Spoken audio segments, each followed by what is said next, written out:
Lord. హల్లెలూయా. దేవుని పరిశుద్ధమైన నామానికి స్తుతి కలుగునుగాక. ఆమెన్. ఉదయకాలపు మన్నా అనే ఈ కార్యక్రమాన్ని చూస్తున్న మీ అందరికీ ప్రభు పేరిట ప్రత్యేకమైన వందనాలు తెలియచేస్తూ ఉన్నాను. ఎలా ఉన్నారండి?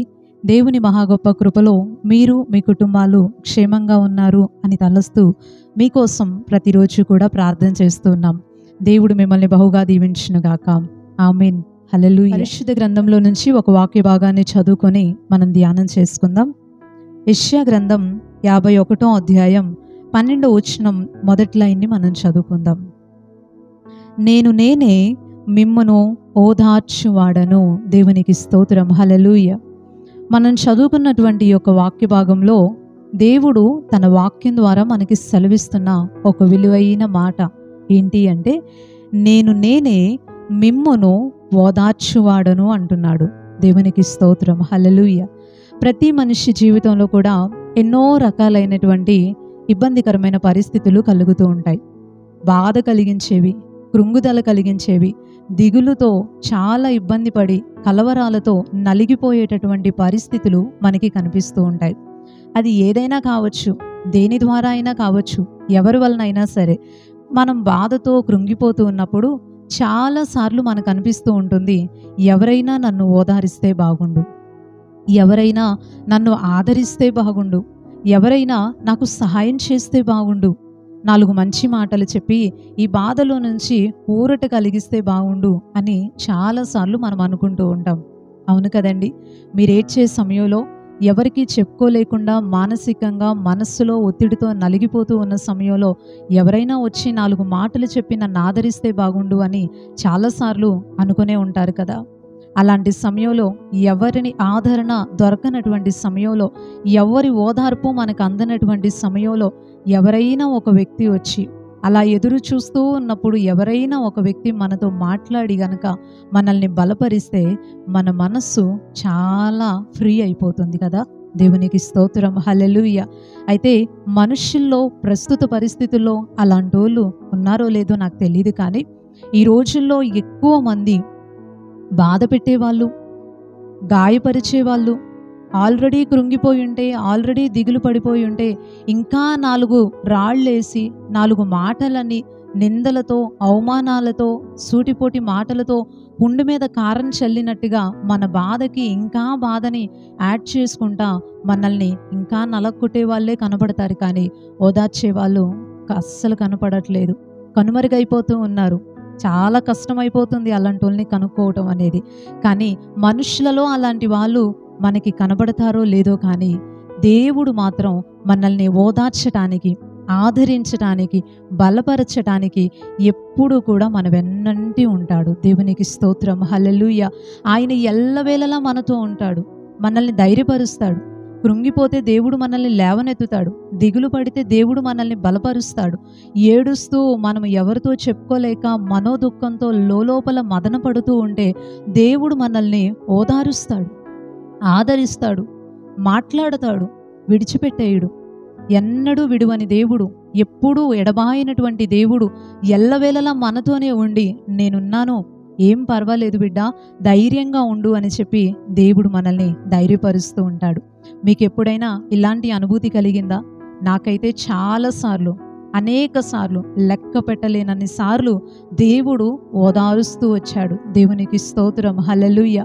చాలామంది అనుకుంటూ ఉంటారు, ఎప్పుడూ హ్యాపీగానే ఉంటారు, వీళ్ళకి బాధలేమీ ఉండవేమో, ఎప్పుడూ నవ్వుతూనే ఉంటారు, ఎప్పుడూ హుందాగా తిరుగుతూనే ఉంటారు, ఎప్పుడూ మంచిగా బట్టలు కట్టుకుంటూ, మంచిగా భోజనం చేస్తూ, మంచిగా కారుల్లో ప్రయాణం చేస్తూ లగ్జరీ లైఫ్ అనుభవిస్తూ ఉంటారు, వీళ్ళకి అసలు బాధ అనేది ఉండదేమో అని చాలామంది అనుకుంటారు. ఎందుకు ఉండదండి? భూమి మీద మనిషిగా పిలువబడే ప్రతి ఒక్క వ్యక్తికి, ఉన్నవాళ్ళైనా లేని వాళ్ళైనా, ఎంత వాళ్ళు కలిగి ఉన్నా ఏమీ లేకుండా ఉన్నా సరే బాధలు మాత్రం ఖచ్చితంగా ఉంటాయి. అంతరంగంలో ఆ మనోదుఖాలు ఖచ్చితంగా కలుగుతూనే ఉంటాయి. మాకు కూడా అనిపిస్తూ ఉంటుంది, ఎవరైనా ఓదారిస్తే బాగుండు అని. కానీ దేవుడండి నమ్మదగినవాడు. ఆయన కొరత లేకుండా చేశాడు. ప్రతి కష్ట సమయంలో నేనున్నాను అంటూ దేవుడు మా దగ్గరికి వచ్చి అనేక మార్లు మమ్మల్ని ధైర్యపరుస్తూ మమ్మల్ని ముందుకు తీసుకువచ్చాడు.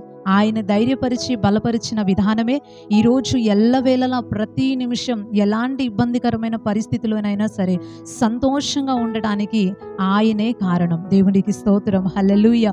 చాలా అనుభవాలతో చెప్తూ ఉన్నాను. ఎవరు ఓదార్చే వాళ్ళు లేక కృంగిపోతూ బాధపడుతూ మీరున్నట్లయితే కనుక మీ పరిస్థితి ఏదైనా సరే, మీ యొక్క స్థితి ఏదైనా సరే, మీ అంతరంగంలో ఉన్న బాధకి కారణం ఏదైనా సరే, ఎవరు మనతో ఉన్నా లేకపోయినా సరే, నేను గ్యారంటీగా చెప్తాను, దేవుడు ఎల్లవేళలా మనతోనే ఉండి మనల్ని పట్టించుకుంటూ ఓదారుస్తూ ఆదరిస్తూ మనకి దేవుడు ఎంతో సహాయపడుతూ ఉన్నాడు. దేవునికి స్తోత్రం, హల్లెలూయా. అయితే ఈ ఉదయకాల సమయం ఒక మాట మిమ్మల్ని అడగాలి అనుకుంటున్నాను. ఇంత మంచి దేవుడు మనం ఆరాధించే ప్రభు అయిన యేసుక్రీస్తు వారు, ఈయన మీతో ఉన్నారా? ఇంత బాగా ఓదార్చి ధైర్యపరిచి ఆదరించేటటువంటి దేవుడు, ఎన్నడూ ఎప్పుడు ఎడబాయనటువంటి దేవుడు, నేనున్నాను అని చెప్పి ధైర్యపరిచేటటువంటి ఈ యేసయ్య మీతో ఉన్నాడా? ఇంకా కృంగుదల కలుగుతుంది అంటే, ఇంకా దిగులు కలుగుతుంది అంటే, ఇంకా మనం లోలోపల వేదన చెందుతూ కలవరంతో కృంగిపోతూ ఉన్నాము అనంటే దేవుడు ఉన్నాడు అనే నమ్మకం మనకి లేనట్టే కదా. పరిశుద్ధ గ్రంథం చాలా స్పష్టంగా మనకి తెలియచేస్తూ ఉంది. ఏమని అంటే, విశ్వసించువాడు కలవరపడడు అని. ఎవరైతే నమ్మిక ఉంచుతారో, ఎవరైతే దేవుణ్ణి సంపూర్ణంగా నమ్ముతారో వాళ్ళంట కలవరపడరంట. దేవుడు చెప్పాడు ఒకసారి శిష్యులతో, మీ హృదయాల్ని కలవరపడనివ్వకండి, వెరవనివ్వకండి, ఎందుకంటే నేను ఇంతకాలం మీతో ఉన్నాను, కానీ నా ప్లేస్లోనికి మిమ్మల్ని ఆదరించడానికి, మీకు సహాయం చేయటానికి, తోడుండడానికి, నడిపించడానికి నేను వెళ్ళి మీకోసం పరిశుద్ధాత్మని పంపిస్తున్నాను, కాబట్టి ధైర్యంగా ఉండండి, కలవరపడకండి అని దేవుడు తన శిష్యులకి చెప్పారు. నిజమే, దేవుడు కనుక మనతో ఉంటే మనకి ధైర్యం కలిగిద్ది, బాధ కలగదు, కృంగుదల కలగదు, కలవరం చెందదు. నేను ఒంటరిగా అయిపోయానే, నాతో మాట్లాడే వాళ్ళు లేరు, నన్ను ఎవరు ఓదార్చట్లేదు అనేటటువంటి భావన, ఆ బాధ, ఆ లోన్లీ ఫీలింగ్ అనేది కలగదు. దేవుడు మనతో ఉండాలి. ఈరోజు దేవుడు మీతో ఉన్నాడా? దేవుడు మీతో లేనట్లయితే కనుక, దేవుణ్ణి సంపూర్ణంగా నమ్మనట్లయితే కనుక ఇప్పుడే మోకరించి ప్రార్థన చేసుకోండి. ప్రభువా, నేను నిన్ను సంపూర్ణంగా నమ్ముతున్నాను, నువ్వు నాకు కావాలి. నువ్విచ్చే ఓదార్పు, నీ ద్వారా కలిగే ఆదరణ, నువ్వు బలపరిచే విధానం, నువ్వు ధైర్యపరిచేది అంతా కూడా నాకు కావాలి, నాకు సహాయం చేయండి అని దేవుణ్ణి అడగండి. దేవుణ్ణి నమ్ముకోండి, దేవుడు తోడుంటాడు. ఆయన ద్వారా కలిగే ఈ ఆశీర్వాదాలన్నీ కూడా దేవుడు పక్షపాతం చూపించకుండా, భేదాలు చూపించకుండా దేవుడు అందరికీ సమానంగా ఆయనని నమ్మిన వారందరికీ కూడా అనుగ్రహిస్తాడు. దేవునికి స్తోత్రం, హల్లెలూయా. అయితే చివరిగా ఈ మాటల్ని నేను ముగించబోయే ముందు ఒక మాట చెప్పాలనుకుంటున్నాను. ఎక్కడ ఒక మనిషికి ఆదరణ దొరుకుతుంది? దేవుడు ఎలా ఓదారుస్తాడు? డైరెక్ట్గా దిగొచ్చేసి మనల్ని ధైర్యపరుస్తాడా? ఎట్లా అని చాలా మందికి డౌట్ ఉంటుంది. పరిశుద్ధ గ్రంథం చాలా స్పష్టంగా మనకి తెలియచేస్తూ ఉంది. చూడండి, యెషయా గ్రంథం 66వ అధ్యాయం 13వ వచనంలో దేవుడు ఒక మాట ఇలా సెలవిస్తున్నాడు. ఏమనంటే, ఒకని తల్లి వానిని ఆదరించినట్లు నేను మిమ్మును ఆదరించెదను, యెరూషలేములోనే మీరు ఆదరించబడెదరు. దేవునికి స్తోత్రం, హల్లెలూయా. ఎక్కడ ఒక వ్యక్తి ఆదరించబడతారంటండి? యెరూషలేములో ఆదరించబడతారంట. దేవుడు ఎంతగా ఆదరిస్తాడు, ఒక మనిషిని ఎంతగా పట్టించుకొని ఓదారుస్తాడు అని అంటే, ఒక తల్లి ఎలాగైతే తన బిడ్డ విషయంలో ఆదరణ కలిగిస్తుందో, ఒక తల్లి ఎలాగైతే తన బిడ్డల్ని ఆదరిస్తుందో, అలాగ నేను మిమ్మల్ని ఆదరిస్తాను, తల్లిలాగా మీతో ఉండి మీకు ఆదరణని అనుగ్రహిస్తాను. అయితే ఈ ఆదరణ, నా ద్వారా కలిగే ఈ ఓదార్పు, ఈ ధైర్యం, ఈ భరోసా కలగాలి అంటే, ఆ కలవరం, దిగులు, కృంగుదలల నుంచి విడుదల పొందాలి అని అంటే అది ఎక్కడ దొరుకుతుంది అంటే యెరూషలేములో దొరుకుతుంది. దేవునికి స్తోత్రం, హల్లెలూయా. యెరూషలేములోనే మీరు ఆదరించబడతారు, ఇంకెక్కడ ఆదరణ దొరకదు. యెరూషలేములోనే. యెరూషలేం అంటే అండి, మనందరం యెరూషలేం వెళ్ళిపోవాలా? చాలా మందికి ఇలా అనిపిస్తుంది. లేదు, యెరూషలేము అనేది పరిశుద్ధ గ్రంథంలో దేవుని మందిరానికి గుర్తుగా ఉంది. ఆ కాలంలో సొలొమోను దేవుని యొక్క మందిరాన్ని కట్టినప్పుడు ప్రతి ఒక్క దేవుని మందిరాన్ని, ఆయన సన్నిధిని ఉద్దేశించి మాట్లాడిన ప్రతి సందర్భంలో కూడా యెరూషలేము అనే పదం ఎక్కువగా ఉచ్చరించబడటం మనం బైబిల్ గ్రంథంలో గమనిస్తూ ఉంటాం. యెరూషలేము అనేది దేవుని మందిరానికి గుర్తు. ఆయన మందిరంలో మనకి ఆదరణ దొరికిద్ది, ఆయన మందిరంలో మనకి ఓదార్పు కలిగిద్ది. కన్నీటితో ప్రభు పాదాల దగ్గరకు వచ్చిన ప్రతి ఒక్కరు, ఆయన సన్నిధిలో మోకాళ్ళేసి మందిరంలో అడుగుపెట్టిన ప్రతి ఒక్కరూ కూడా ఆదరించబడతారు, ఓదార్చబడతారు, ధైర్యపరచబడతారు. పరిశుద్ధ గ్రంథంలో చాలా మంది భక్తులు మనకు కనబడుతూ ఉంటారు. హన్నా అనబడే స్త్రీ గురించి మనం చాలాసార్లు మాట్లాడుకున్నాం. ఈ సందర్భాన్ని బట్టి ఆ స్త్రీని మనం ఒకసారి గుర్తు చేసుకోవాల్సి వస్తే, ఆ స్త్రీ చాలా మనోదుఃఖంతో బాధపడుతుంది. తనకున్న సమస్య ఎవరు తీర్చలేనిది. పిల్లలు లేక ఎంతో అల్లాడిపోతుంది. నలుగురు 4 రకాల మాటలతో, సూటిపోటి మాటలతో గుచ్చబడి పిల్లలు లేరు అనేటటువంటి బాధతో, వేదనతో లోలోపల కృంగిపోతూ ఉన్నటువంటి ఆ స్త్రీ దుఃఖానికి విడుదల, ఆదరణ దేవుని మందిరములో కలిగింది. దేవునికి స్తోత్రం, హల్లెలూయా. ఆ స్త్రీ వెంటనే చేసిన పనేంటి అంటే, ఆ బాధతో, ఆ దుఃఖంతో షిలోహులో ఉన్న దేవుని మందిరంలోనికి వెళ్ళి ప్రార్థన చేసుకొని తన హృదయాన్ని దేవుని మందిరంలో కుమ్మరించుకుంది. అక్కడ దేవుడు దైవజనుడి ద్వారా ఒక వాగ్దానాన్ని ఇచ్చి మరలా తిరిగి వచ్చే సమయానికి దేవుడు ఒక మంచి మగబిడ్డని, సమూయేలు లాంటి ఒక గొప్ప ప్రవక్తని హన్నాకి దేవుడు అనుగ్రహించాడు. ఈ ఉదయకాల సమయం దేవుని మాటల్ని ఆధారంగా చేసుకొని ఒక మంచి మాటని తెలియచేస్తున్నాను. మీకు ఆదరణ కావాలి అంటే, ఓదార్పు కావాలి అంటే, దేవుని ద్వారా కలిగే ఆ ధైర్యం కావాలి అంటే, ఆ కలత, ఆ దిగులు, చింతల నుంచి విడుదల కావాలి అంటే యేసయ్యని నమ్ముకోండి. రెండోది, దేవుని మందిరంలోనికి రండి. అక్కడే ఆదరణ దొరుకుతుంది. అక్కడ దేవుని మాటలు ఉన్నాయి. ధైర్యపరిచేటటువంటి దైవజనుడు ఉన్నాడు. దేవుని మాటల్ని ఆధారంగా చేసుకొని, పరిశుద్ధాత్మ దేవుణ్ణి ఆధారంగా చేసుకొని దైవజనుడు వాక్యాన్ని బోధిస్తూ ఉంటే పరిశుద్ధాత్ముడు మనతో చాలా స్పష్టంగా ఆయన మాట ద్వారా మాట్లాడి మనల్ని ఆదరిస్తాడు, ఓదారుస్తాడు, ధైర్యపరుస్తాడు. మందిరానికి ఎందుకు రాకూడదు? యేసయ్యని ఎందుకు నమ్ముకోకూడదు? ఒకసారి ఆలోచించండి.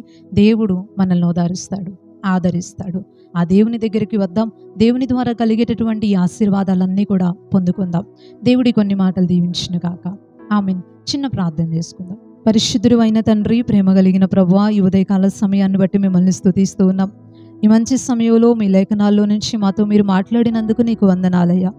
మీరు మమ్మల్ని ఓదార్చే దేవుడు అని, ఆదరించే దేవుడు అని, మేము దిగులు పడినప్పుడు, కృంగిపోయినప్పుడు, వేదన చెంది కలవరాలతో నిండిపోయినప్పుడు మీరు మాకు విడుదల అనుగ్రహించి ధైర్యపరిచే దేవుడు అని, మమ్మల్ని ముందుకి నడిపించే దేవుడు అని మీరు మాతో మాట్లాడినందుకు నీకు స్తోత్రాలయ్యా. ఈ ఆదరణని పొందుకోవాలి అంటే మిమ్మల్ని నమ్ముకోవాలి అని, మీ యొక్క మందిరంలోనికి రావాలి అని నీ మాటల ద్వారా మాకు తెలియపరిచినందుకు నీకు వందనాలు. ప్రతి ఒక్కరూ నిన్ను నమ్ముకొని నీ సన్నిధిలోనికి రావడానికి సహాయపడండి. నీ ద్వారా కలిగే ఓదార్పు, ఆదరణ ప్రతి ఒక్కరికి మీరు అనుగ్రహించమని వేడుకుంటున్నాం. ఈ ఉదయకాలపు దీవెనలతో మీరు దీవించండి. ప్రతి ఒక్కరి ప్రయాణంలో మీరు తోడుగుండండి. మా ప్రజలందరినీ మీరు కాచి కాపాడండి. క్షేమాన్ని దయచేయండి, ఆరోగ్యాన్ని దయచేయండి. పనుల్లో మీరు తోడుగా ఉండండి దేవా. ఎలాంటి కీడు, ప్రమాదాలు సంభవించకుండా సహాయపడండి. పరిశుద్ధాత్మ తండ్రి, ప్రతి విషయంలో కూడా అందరికీ మీరు తోడుగా ఉండండి అయ్యా. చిన్న బిడ్డలు, యవనస్తులు ఎగ్జామ్స్ రాసి రిజల్ట్స్ కోసం ఎదురు చూస్తూ ఉన్నారు. ప్రతి ఒక్కరికి నీ యొక్క అమూల్యమైన సహాయాన్ని దయచేయండి. ఈ వాతావరణాలకి ఎవరికి ఎలాంటి ఇబ్బందులు, ప్రమాదాలు లేకుండా ఉండినట్లు సహాయం చేయమని వేడుకుంటూ నజరేయుడును శక్తి కలిగిన యేసుక్రీస్తు వారి శ్రేష్టమైన నామములో ఈ ప్రార్థన మనవులు అడిగి వేడుకుంటున్నాం పరమ తండ్రి. ఆమేన్, ఆమేన్. అందరికీ ప్రైజ్ లోడండి. మరలా తిరిగి రేపు ఉదయకాల సమయం ఉదయకాలపు మన్నా అనే ఈ కార్యక్రమంలో పాల్గొని దేవుని మాటలు విని దీవించబడదాం. అప్పటి వరకు దేవుని యొక్క మహా గొప్ప కృప మనందరికీ తోడై ఉండును గాక. ఆమేన్. Praise the lord.